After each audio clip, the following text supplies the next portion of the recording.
Welcome back, Nationals fans, to another episode of the DoDcast Postgame. I'm your host, District on Deck co-editor Ricky Keeler, as the Nationals rally back from a 4-1 deficit to beat the Cubs 9-4, and they take 2 out of 3 in the series and 4 out of 7 for the season series, and what could be an NLDS preview. And because we like to do shows after big games, and I don't know if this guest is going to come on again because we've had him on now twice, and the Cubs lose all the time, so I don't know, but we're glad to have him anyway. Jacob Misener from Cubbies Crib is here. Jacob, how are you? I'm good, Ricky. Yeah, as much as I love coming on and talking with you guys, I think for the betterment of my team, I might need to stay away come October. Yeah, they're going to have to start taking bribes over there on what they'll need to not hop on the show if there is a NLDS. So we will see what happens if that time comes. We'll get into more of that later, of what this series means or if it means anything at all.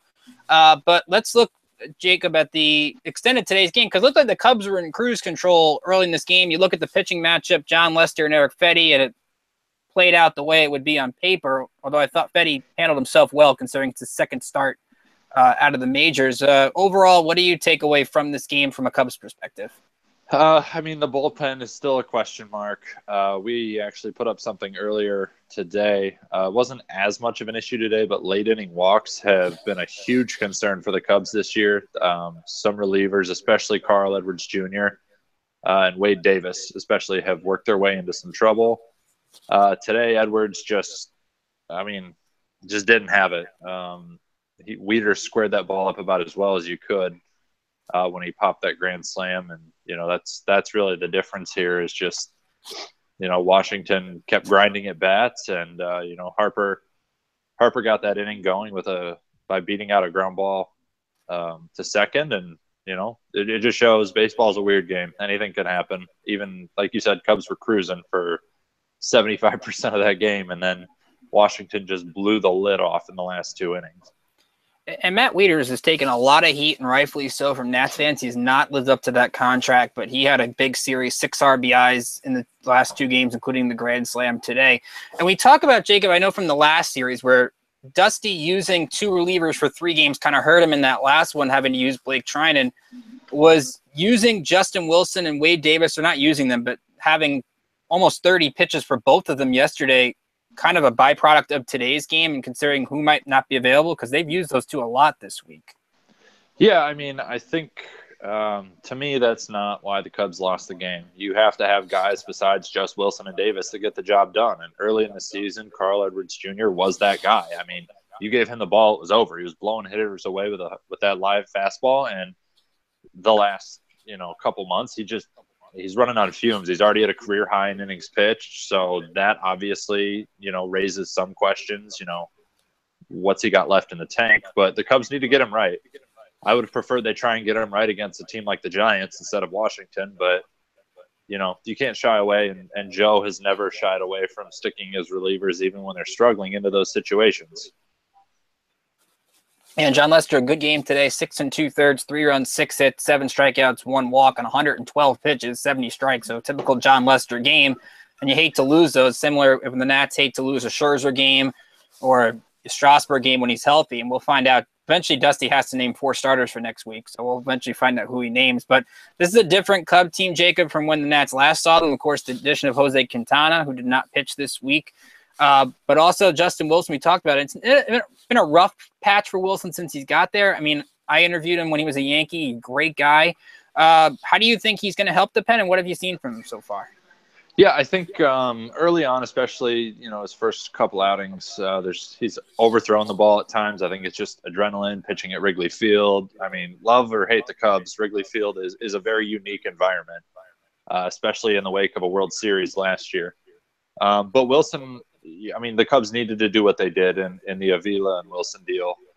Quintana started off well, struggled his last time out. But, again, those were all, on paper, very smart moves for the Cubs. They make the team better. Outside of Wilson, the Cubs really just had Mike Montgomery and Brian Dunsing from the left side in the pen. Not exactly shut down guys. Don't get me wrong, Montgomery's been great. But for me, he's more of a long man. And you and I talked before the show. Him in the eighth isn't ideal to me, as we chatted about. But he's shown the ability to get hitters out. So I don't fault Joe for going to him. just didn't work out. Now, I'm not one for hot takes, but you can if you want to throw out a hot take, Wilson Contreras might be the best hitter in this Cubs lineup right now. He is hitting the ball insanely well. He had 2 home runs today. The first nearly left the building off of Erick Fedde, and he's hit 10 home runs in his last 20 games. What's been the key for how Contreras has been this good? Well, after the Cubs designated Miguel Montero for assignment, I think Wilson really saw the opportunity that was at hand. He had the chance to step up in his first full season and say, this is my team, this is my pitching staff, and I'm going to lead the charge. He's done that. I mean, you could not ask for any more out of Wilson. He's crushed the ball. I would say in the second half, he's not just the best hitter in the Cubs lineup. He's one of the best hitters in baseball. He's tied for the league lead in second half home runs with Giancarlo Stanton. And that's from your catcher. You don't see that. I mean, that's strange to see, but he's using his legs well, really driving the ball. He's picking his pitches. His last at bat, he got, I think he's a very passionate, very animated player. And he after hitting 2 home runs, you could tell he really wanted to get a third. Swung at the first pitch. It was in on his hands, popped it up. So you're going to see stuff like that because Wilson's just very fiery, very hungry.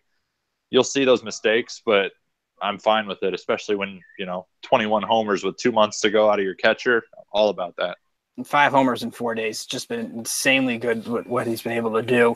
I mentioned that these 2 teams could play in the NLDS if the season ended today. Now, a lot of people underestimate Milwaukee, and they're only a half game out, so we can't put it in pen yet. Put it in like a light pencil or something. But is there anything that you take away from this weekend that can carry over into a best of 5 2 months from now? If I could sum it up to one thing, the bullpens will decide who wins that series. You saw it last year with the Cubs. I mean, the Cubs have a very streaky offense. They hung 16 on Arizona in the opener last week and then were shut out the next night. Last year in the playoffs, you saw it. First couple games of the NLCS, it looked like the Dodgers were on their way to a World Series. Bats picked it up. The rest is history. So it's going to come down to, are the Cubs hot or are they not? When they're hot and they're pounding the ball, starting pitching has been outstanding since the break. So they just need to keep doing what they're doing. It's going to come down to, is the offense hot or not? But more than anything, it's going to be a matchup of the bullpens in the NLDS. Yeah, I have to agree with you because I think even look at the Nationals offense, and if in a best of 5, if Bryce Harper's not hitting, if Ryan Zimmerman, who finally got a clutch hit against the Cubs for the first time in like 3 years, doesn't hit, that affects this team. I mean, that the starters are even, the offenses are pretty much even. It really comes down to, like you said, which bullpens, and you saw the 2 games the Nats won when Kinsler, Doolittle, and Madsen are locked in. They have been a tough trio, albeit in 2 games. Yeah, and like you said, Carl Edwards Jr., getting him back on track is huge for the Cubs. Stropey and Rondon, they've been better lately, which is good. Davis has tightrope walked himself out of danger. I don't even know how many times lately, but he's still perfect on the year in saves. So really, I don't care how you get it done as long as you do. Justin Wilson, I think he's going to get more comfortable. Obviously, you're adjusting to a new team, a new city, a new league. That's a lot to take in. I think you'll see him settle in on this road trip. The Cubs head out west to San Francisco and then Arizona. Road trip over the next 7 days. I think you're going to see him settle in more and be more consistent. And it's really just going to come down to guys like Carl Edwards Jr. You need to be able to bridge the gap to get to guys like Wilson and Davis and Strop. To get the ball to them, you've got to be able to hand the ball to, your middle inning guys and know they're going to get the job done. Last question before I let you go. What's the impact of the Addison Russell injury? Went on the DL earlier this week. That's negligible, if anything. Mm-hmm. Javier Baez will get the at-bats. The Cubs sent Rob Zastryzny, a left-hander, back to Iowa today. Brought back Tommy La Stella, so you could see some mix and match there. But Baez is going to get the majority of the reps. Obviously, Russell has his off-the-field issues from earlier this year that are still kind of up in the air. We haven't really heard anything. But he struggled this year. Last year was a breakout year. He hasn't lived up to it this season. Defensively or offensively, but losing him for 10 days is not a factor, especially playing a team like the Giants. And you've got great depth. I think that's still something that the Cubs enjoy an advantage over other teams, even Washington. Their depth is still really, really good. On any given day, you could start any combination of Baez, Russell, Happ, Zobrist, just some combination of those four up the middle, and be perfectly fine.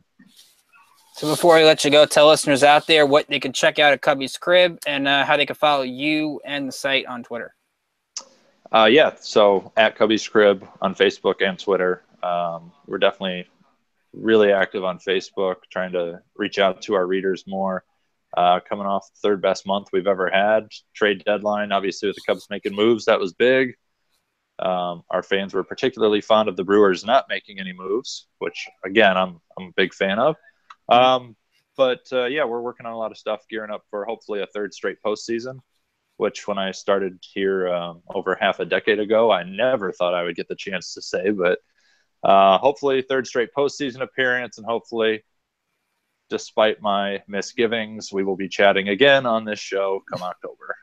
Maybe we'll just have to have you hop on for like a preview and then not have you hop on during games. I think that's what we're just going to have to like settle for, unless our good Nats chat people have good bribes in store or good bids in to get you on again. See, I'm all about that. If you guys want to set up a District on Deck GoFundMe page to get me back, I'm totally fine with that. Jacob, again, thanks again. All the pleasure. Keep up the great work, and hopefully at some point in October, whether it be a game or not, if these two play, we'll talk again. Awesome. Thanks, Ricky. So that's Jacob Misener from Cubbies Crib, always a gracious host. Don't worry, Seth and Judo, I know you're here, and I'm glad you hopped on. And, yep, the Nats did announce it'll be Max Scherzer, A.J. Cole, Gio Gonzalez, and Tanner Roark in the 4-game set against the Marlins. So Steven Strasburg's still not off the disabled list. Gio Gonzalez still he'll come back from paternity leave to pitch. And I think as we wait for Drew to hop on, Erick Fedde deserves another start. I know he gave up 4 runs today and he walked 4 guys, but I saw a lot of good things today. The changeup looks good. He's getting a lot of ground balls. Fastball tailing in at 95. Looked much more composed today. Quick movements. I mean, outside of a couple of mistake pitches to Contreras and a mistake pitch to Schwarber, I thought he did an excellent job. And nobody should expect him to go out there and outduel John Lester. It doesn't make any sense. But I think today he's been really good. And I do agree. We have both, Drew and I both decided this as we welcome Drew in here. We are giving both of us a win today. I don't care what Ron says. Don't tell him I said that, although he probably will find out. But we are both getting a win today.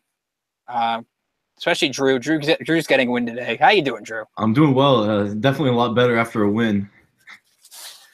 Exactly. I mean, Judo, I think it was him who said I'm like the ace. I come in and you guys all the Nats get wins. I don't look at because the last time we had a guest they lost, but I will gladly take the ace title, or if you make me a save, you want to give me a Mariano save, Judo, I will gladly take that. So I would appreciate that. But definitely, I thought when we talked with Jacob, I thought the Cubs had this game won at 4-1. I know the Nats are doing an excellent job grinding out at bats. One of my favorite at bats in this game, and we'll get to the totals in a second. Adrian Sanchez coming off the bench, working the count, and gets the base hit off Lester, and Lester has to come out of the game and makes Montgomery throw extra pitches. And my second favorite at bat, Drew, the Ryan Zimmerman double in the 8th, because that could be a big hit for him come October, because he's been looking for that clutch hit against the Cubs for quite some time. Yeah, like you pointed out, he really hasn't hit too well against the Cubs, as we saw last year when the Nats visited Wrigley Field. They walked Harper pretty much every plate appearance because he was protected by Zim, who wasn't hitting as well as he is this year. And so, yeah, for him to get that big double, I think that's huge for him, especially if the Nats and Cubs do match up in the postseason. I see Seth has the hashtag make Jacob a Nats fan. Nah, Jacob's a good guy. When I used to do the Yankee shows, I used to record my my intros. So we're good friends. So I promise if the Nats play the Cubs, he'll come on at some point. I don't know if it'll be after games, but we'll figure something out. Let's look at the totals. Nats with 9 runs on 10 hits, no errors. The Cubs 4 runs, 10 hits, 2 errors. Brandon Kinsler gets the win out of relief, a one-hit 7th inning. Carl Edwards Jr., not the race car driver, he gets the loss. 4 runs, 2 hits, strikeout, and a walk. And no save situation, of course, but the Nats bullpen does it again. Kinsler, Madsen, Doolittle, scoreless 7th, 8th, and 9th. But I think the MVP today is Matt Wieters, and he takes a lot of flack from everybody, and rightfully so. He doesn't really throw out many runners, although he did a nice job picking off, I think it was Hayward at second base today. He gets the sac fly, although John Jay took a double away from him easily. It was an excellent play. And then the big grand slam, which he hits well in those situations off of Edwards in the 8th. That could be a defining moment for Wieters this year, who absolutely needed one of those in the worst way. Yeah, he struggled a little bit this year since April, but yesterday before getting ejected, he was 2 for 2. And then today, like you said, he almost had a double, but John Jay robbed him. And then that huge grand slam. And he struggled a little bit defensively. I know he's done a good job handling the pitching staff, but I've been too pleased with his pitch framing or throwing out runners. And he also picked off Hayward. So it was a big game for Wieters altogether. Only one hit, but it's not going to show up merely, like I said, a lot of things in the box score. And everybody did a nice job today. I mean, 7 of the 8 regulars had a hit. Only Howie Kendrick didn't have a hit today, and that's a rarity because he gets a hit in every game with the Nats, it seems like. But I also have to look at Wilmer Defoe out of the 8 spot. 2 for 4, a triple, led to the Brian Goodwin RBI single in the 3rd inning, which I think got changed to a sac fly. It was complicated. It was a bunch of different scoring changes, but I think he still gets the RBI, and he had 2 today. And he had a base hit as well. So I mean, you could argue putting Defoe 7th and Wieters 8th with the way that the Nats shortstop's been hit. Yeah, I'd love to see that. And looking at Wieters' splits, he's actually done a lot better in the 8 hole than the 7 hole. So, yeah, I would love to see Dusty at least give that a shot here with such a big division lead. Maybe look into the chat here. Seth's going to the Dodgers series. That's a fun series. I don't know how much there'll be to play for then, because both these teams have like pretty low magic numbers considering where we are in the season. But we'll see what happens down the road. That's still a fun series. Hopefully Kershaw's back for that. Yes, Seth, Ron is still complaining about the catcher position, but Judo's right. It is a legit issue. We're all complaining about the catcher situation to some degree, but there's not really much you can fix when it comes to that. Let's talk about Erick Fedde. And this is the guy I followed a lot, watched a lot of his minor league outings, was very surprised that Dusty let him throw 99 pitches today. So he hadn't done that since May with Double-A Harrisburg. He did give up a couple of bombs to Contreras. Schwarber, using the Wrigley Field win, carried one out of there. But besides that, I thought his composure looked better today. His fastball movement is insane, how much it can tail, especially on John Jay early in the game. Changeup was good. All in all, I think it doesn't sound like Drew Steven Strasburg is coming back anytime soon.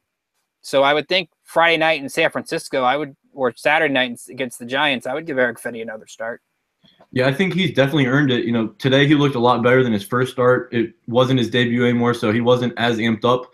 But he's still facing a tough Cubs lineup, and really first 2 times through the lineup, he looked great. I think he was a little fatigued there at the end. Like you said, he hasn't thrown that many pitches in a while, and 3rd time through the lineup, these are professional hitters, and they started to get to him a little bit. But, yeah, I think he's definitely earned another start.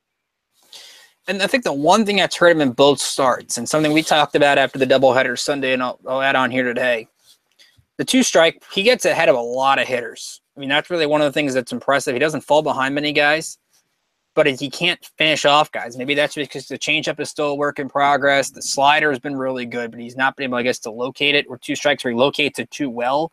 But if he can fix that problem, he's got a bright future. He's not Scherzer or Giolito's hype or Strasburg yet, but he's definitely a 3-starter that can help down the road if he fixes that issue. Yeah, I love what I've seen from him. He's got great pace. He really pounds his zone, trusts his defense. And although sometimes he'll get up 0-2 and then he can't finish a guy off, he ends up deep in the count, maybe fall to 2-2 or full count. I think he's just done a great job for his first 2 starts against 2 tough lineups in the Rockies and the Cubs. They're going to continue we're going to get out all the negative stuff right out of the gate. I know Harper had the big hit in the 8th inning where he gets the ball past Montgomery because Montgomery is leaning toward the left because he's a lefty, so he has to go that way when he throws. What's wrong with Bryce Harper? I don't know. You and I were chatting a little bit during the game, and like you said, yesterday after striking out to end the game, he pretty much admitted he was swinging for a home run. And I think he's pressing a little bit. He's been swinging at a lot of pitches in the dirt. He had 2 strikeouts on pitches in the dirt today, and I don't know. He's got great plate discipline, but lately he just hasn't really been displaying it. So maybe he gets a day off here coming up soon and just maybe a little mental break and fix things. But yeah, I haven't been too impressed with him over the last week or so. I mean, you have a 13-game lead. Everybody's going to get off at some point. In September, you're going to see a lot of guys get days off just because to keep everybody rested. I do agree. I think he's pressing. He's swinging a lot of pitches down in the zone. And I also think maybe it comes to a factor that Ryan Zimmerman, before that double, did not do anything this week. And maybe he feels he has to do a little bit more. He's never going to say that. It's just us speculating. So don't take what we say as fact on this issue. But you see those guys struggling. Maybe Bryce is trying to do a little bit more because the offense has been a little bit inconsistent up until really outside of the 6-run inning Tuesday and the big inning, 5-run 8th inning today. The offense this week, you could say, has been lackluster. Wouldn't blame you. They have big innings and they don't really put small innings together up until that 7th inning where everybody's grinding out at bats and getting John Lester out of the game. But it's really been a hit or miss week for the offense. Yeah, this is a really deep offense, and you'd think maybe, like, obviously over a course of a 162-game season, people are going to go into slumps, but it seems like when one guy's slumping, everyone goes into a slump. And they have been they have relied on the home run a little bit. I think once Trey Turner comes back, that'll help because you have a speed guy at the top of the line. He gets on base, steals a couple bases, and all of a sudden you just takes a ball in play to score a run. You're not as reliant on the home run. So I think maybe they're missing Turner a little bit, and hopefully we'll see him back within the next couple of weeks. But, yeah, they have been a bit inconsistent lately. Seth loves the bullpen. Yep, we love the bullpen too. And Gio says, I think Bryce is pressing too much. Bit streaky, still an average player, even at his C level. Yeah, absolutely. Again, it's not complaining about Bryce Harper. It's just the one thing like we talked about with Jacob a second ago. If you're going to play a best of 5, and that's always the danger of best of 5s and why the Nats maybe can't get out of those situations in the past, you need your best players to have great series. Because in a best of 7, you have time to get into a groove. Not as much, but at least a little bit. Best of 5, you got to come out swinging. And that's really, like you said, Drew, when one hitter's not hitting, it seems this is a team that really relies on Harper, Zimmerman, Murphy, and Rendon. And give Murphy and Rendon credit. They started up that rally in the 7th inning. Murphy with the double off of Lester. He had 2 hits against him today. And Rendon getting the hit. And by the way, what the heck is Kyle Schwarber and Chris Bryant doing? Schwarber's throwing the ball to third base. And then Bryant, when Rendon's obviously going to be safe at second, throws the ball in the left field, and that ends up leading to a run. And you don't know if that could have been the difference in the ball game. Yeah, and after that, I was watching on Misener, and they showed Lester. He was obviously distraught about that. And I was joking around a little bit. Lester, of all people, should know the danger of throwing the ball around with his kind of struggles in the past throwing. But, yeah, that's really stuff you see in, like, high school. You shouldn't be seeing that in the majors from the defending champion. And although it wasn't a huge factor today in a 1-run game, like you said, that could be a deciding factor. All right, 2 more things before we look at the rest of the scores and everything else in the minors today. Obviously, the bullpen has been excellent. We talked about Kinsler, Doolittle, and Madsen all get in the game today. They've all done a nice job. Madsen, 2 more strikeouts today, was throwing 98, 97 like he usually does. And you made the case when we were talking off the air during the game to use Joe Blanton in a 9-4 game, which you can make that case absolutely. The one thing I'd argue, I think I was watching on TBS. I was watching with Don Arcillo and Ron Darling. Darling's one of my favorites, being from New York, so I enjoyed watching it on there today. Plus, it's not. We do get a game there. I don't have to be delayed like you guys follow on Twitter.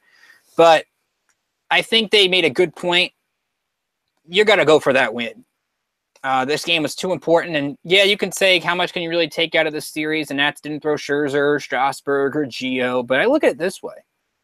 They have had a winning record against Arizona, a winning record against Colorado, a winning record against now the Cubs.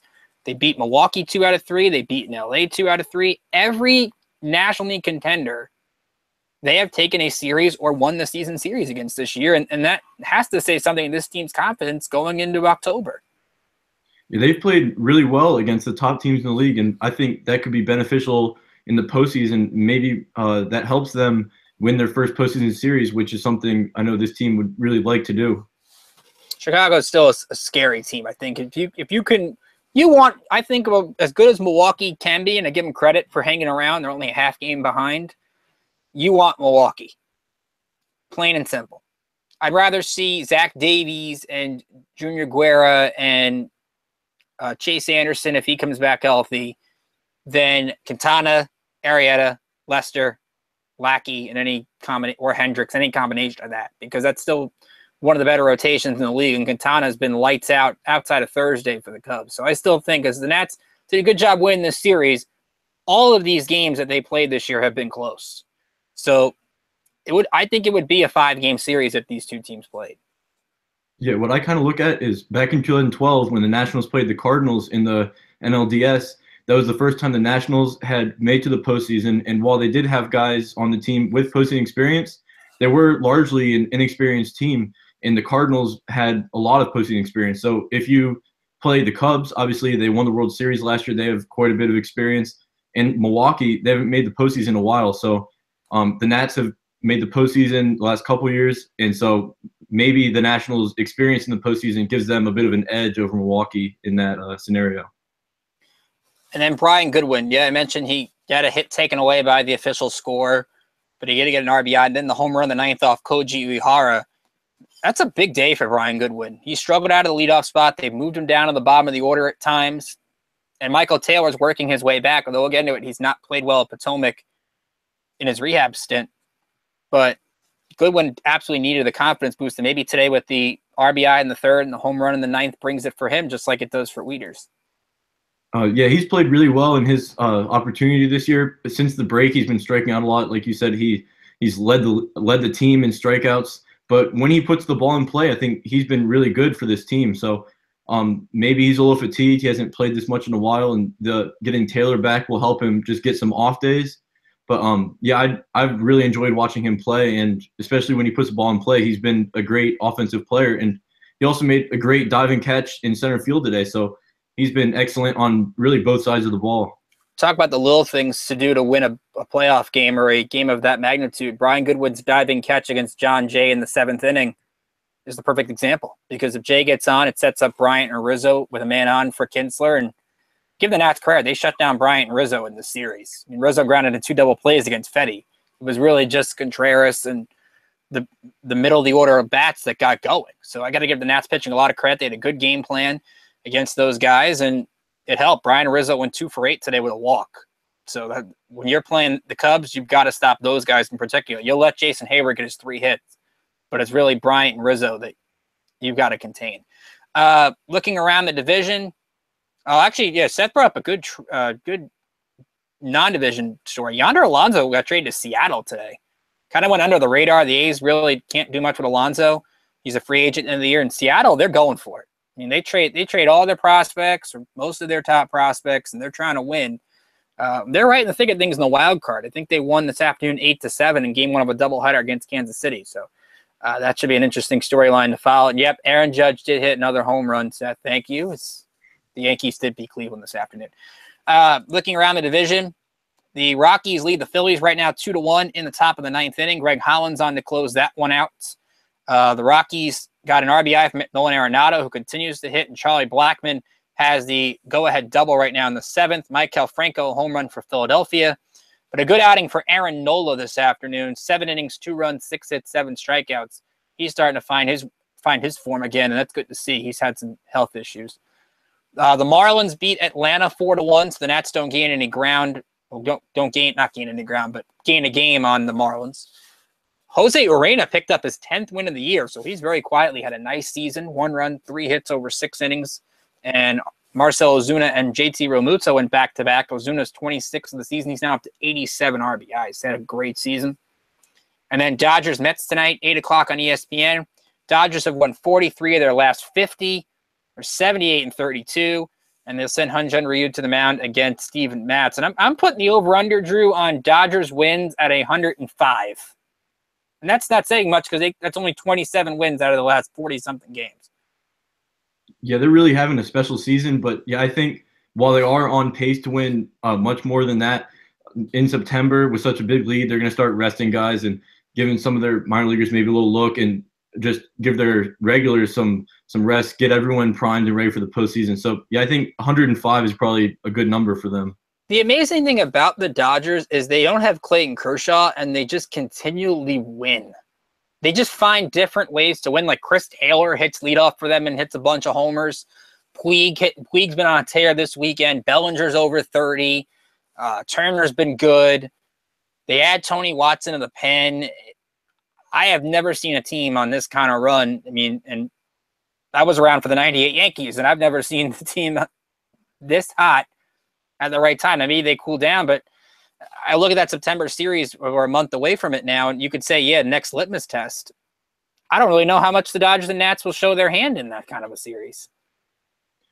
Yeah, they're really a scary team, especially if they get Kershaw back and at 100% for the postseason. They have such a big lead in the National League. They're most likely going to play the wild card winner, but if the Nationals are able to beat the Central winner and the Dodgers win that series, it's going to be a really tough matchup in the championship series. Good question by Judo. I'm going to hold off on that because I don't want to jinx it. If the World Series came down to the Nats against the Yankees, who would I support? Wow, that's a tough one. I'd have to be on the DoDcast for all those. I'll get back to that one, Judo. But obviously, I would hope for a great series. I'll throw that cop-out answer out there. I'd hope for a great series. So let's look around the minor leagues, see what's going on. One game in progress. Auburn leads Williamsport 2-0. That game in the bottom of the fourth inning. Big news in Auburn. Not only does Seth Romero there, but Carter Kieboom is on a rehab assignment there, and he's 1 for 2 tonight so far. Nick Raquette is on the mound, 3 2/3, 3 hits and a strikeout so far against the Crosscutters. RBIs for Brandon Baguetto and Janer Baez. Baguetto's got 21 RBIs and an average over 300, so one of the bright spots. We're hoping to talk with the Auburn announcer during the New York Penn League All-Star break, so we'll have some info on them. We might have another big interview coming as well. We'll obviously keep you on tabs of what's going on with that. Final scores across the minors today. AAA Syracuse was tied 4-4 with the Rochester Red Wings, and then Neil Ramirez gave up 4 runs in the top of the 8th inning. So Rochester got the win there, as my score takes a little too long to load here. Which is why, luckily, we have the at-bat app here. Oh, no, here we go. 8-4, Rochester got the win. Brandon Snyder hit a home run for the Chiefs, his 14th home run of the season. Neil Kotz took the loss in relief. 2 hits for Spencer Kieboom, and Naphtali Soto has been hitting the ball well at first base for Syracuse, hitting over 300 this year. He had a stretch of just had 4 home runs recently, so he's been a good player to watch for the Chiefs. Double-A, Harrisburg took on the Binghamton Rumble Ponies, which is the Nets affiliate. Harrisburg lost 8-6. By the way, cool name, Rumble Ponies. I still think top 5 minor league name in baseball. A lot of multi-hit games for the Senators today. 3 RBIs for Yadiel Hernandez. Marmoleos tacked on an RBI, but Dakota Backus took the loss as Workin Estevez gave up 12 hits in 4 2/3 innings. In High A, Potomac, they took on Winston-Salem, and they won 4-3 in 10 innings. We mentioned Michael Taylor is rehabbing down there. Not been a good stretch of games for Taylor recently. Today he went 0 for 4 with a couple of strikeouts. Potomac did face Dane Dunning today, and they did face Alec Hansen yesterday, who struck out 12. So these are not bad pitchers he's going up against. Austin Williams in 5 innings gave up 2 runs, 8 hits, struck out 7. David Masters a solo home run. Taylor Gashu with an RBI. He's up to 63 on the season for the Peanuts. Hagerstown, they took on Lakewood up in New Jersey, and the Suns lost 3-2 in 10 innings. They're still well in the running for a playoff spot in the South Atlantic League. A.J. Bogucki took the loss. Jake Nold, a couple RBIs. He's up to 60 on the season, goes 2 for 5. And James Bork, a good start, 6 1/3, 2 runs, 4 hits, struck out 4, and walked 1. And yes, at the Norfolk Tides, the Orioles are an interesting minor league team. They don't have really a lot of big names down there because their system's been so weak. But they're right now 52-61. They're down 1-0 to Durham in the 8th inning. So there's your Norfolk Tides update right now. So all in all, we look at this next series coming up. Nats and Marlins. We mentioned it's Scherzer Monday, AJ Cole Tuesday, Gio Gonzalez Wednesday, and Tanner Roark Thursday. So when you look at the series, Drew, against the Marlins, not a huge series. Maybe you have the danger of a letdown, but the Marlins, they took it to the Nats pretty good last week, winning 2 out of 3. And the Nats really had 1 good inning offensively in that series, so Gio was fantastic last Monday. What are you expecting in this series against a Marlins team that is out of it, but they played the Nats extremely tough this year? Yeah, the Marlins, while they did sell a little bit at the deadline, they held on to a lot of their better players. Like, they held on to Giancarlo Stanton, Marcell Ozuna, and Christian Yelich. We all heard their names a little bit. And so they are a good offensive team. But I think coming back from Marlins Park to Nationals Park will help offensively. Marlins Park is one of the more pitcher-friendly ballparks in the league. So hopefully we'll see a little bit more offense. And then I just think the Nationals, to get Scherzer back on Monday is huge. Obviously, A.J. Cole getting a start on Tuesday, maybe that's a little bit of an off game for the Nats.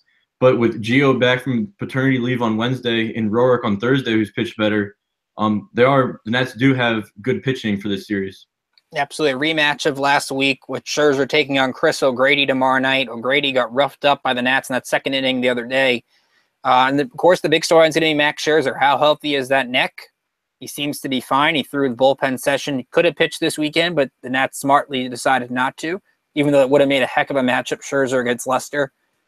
I mean, you kind of just want to aid on the side of caution. Miami doesn't really have any huge pitchers, although they do throw Conley, I believe, on Wednesday, and Dan Straley on Thursday. So they're better pitchers. Straley's been good for them this year. But I think this is not a huge series. The Nats now have a nice homestand. They don't play anybody tough here with Miami, San Francisco especially. They've been really bad this year. And the Angels for 2. Angels actually right in the mix, believe it or not, in the wild card. But I think if the Nats just have to not take anything like which they're not. I mean, I think, Drew, to give them their credit, they've gone out there and they get down in games and they do what they did today. They fight back consistently. That's all you want to see. So it's more about, I think, just getting guys right back on track and finding a way to get things done, because I think the Nats have, believe it or not, when you look at what they've done against them, I don't have the numbers exactly offhand. They've done a nice job against Stanton this year. Yeah, absolutely. We haven't really seen him hit the Nats too hard all year. He had, I think he had a home run in that series, and he robbed them of a home run. Ryan Goodwin of a home run to end that last game when they lost 7-0. But yeah, he's one of the better hitters in the league. He's up there with Judge in the home run leaderboard. But yeah, he hasn't really hit the Nats too hard, like you said. Yeah, again, I don't know the numbers exactly. I think it's more Ozuna. Just don't give Ozuna anything over the middle of the plate to hit. I mean, that's really one of my pet peeves. I mean, the guy swings at anything that moves. So we'll see what happens with that matchup. But I'm intrigued by it, and we'll see what happens. Drew's going to be with you tomorrow night. I'm going to be with you probably, I think, the rest of the series. We're working that out, but I'll be back. Maybe more wins in store. That would be fun. But I don't know. Actually, Judo, I like the Flying Squirrels. I think that's a cool. That's one of my favorite nicknames. Flying Squirrels, Rumble Ponies, anything with like a cool animal name. I'm kind of into. So we'll see what happens with that. But we got a couple articles up on the site today. Brian Foley, who does an excellent job writing pieces for us, he looked at the crystal ball and said, "What's the Nats' outlook 2 years from now? Whether Bryce Harper's here or not." So I think that's a very interesting piece. And Drew had Player of the Week. I'm not going to tell you who it is because you guys should read it. But I'll give you a hint. It was somebody not active this weekend. There's your hint. Look it up. We got 5 to watch for the Marlins coming out tomorrow. Ron's going to have that for you. I have a piece we'll be working on coming up tonight. It'll be up tomorrow. I'm going to write about Fedde, but how he did today. Again, a lot of positives. I think there's been more positives than negatives from 2 games, and that's because you throw a rookie into the fire of Colorado and Chicago. There's arguably 2 of the better offenses in the league. I mean, this is not the Giants and San Diego or the White Sox, who have all the Nats' top pitching prospects anyway.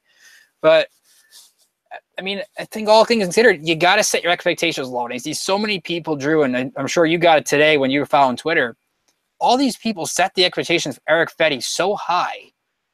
You got to look at what his ceiling is, what he's coming back from, and I take it as a big step, but I think I hate to end on a negative, but one of the keys I wrote for this series is Dusty versus Joe Madden. And that's going to be something to look at in the playoffs, whether it's Madden using Wilson and Davis over 30 pitches yesterday. But you can also say Dusty took Roark out too late on Friday's game and took Fedde out too late today. And those are 1 or 2 small decisions that I like Dusty. I think he's a good manager. Those are 1 or 2 small decisions that can bite you in a best of 5 2 months from now. Yeah, I think maybe with this weekend series, when the Nationals didn't have Scherzer, Gio, or Strasburg going, he was trying to get some extra innings out of the starters and just, like you said, stuck with them a little too long. But, hopefully down the stretch, he kind of learns from this and realizes that if you do stick with you guys too long, bad things happen. As we saw today, Fedde gave up back-to-back homers on Friday. Roark gave up a few runs late before he got pulled.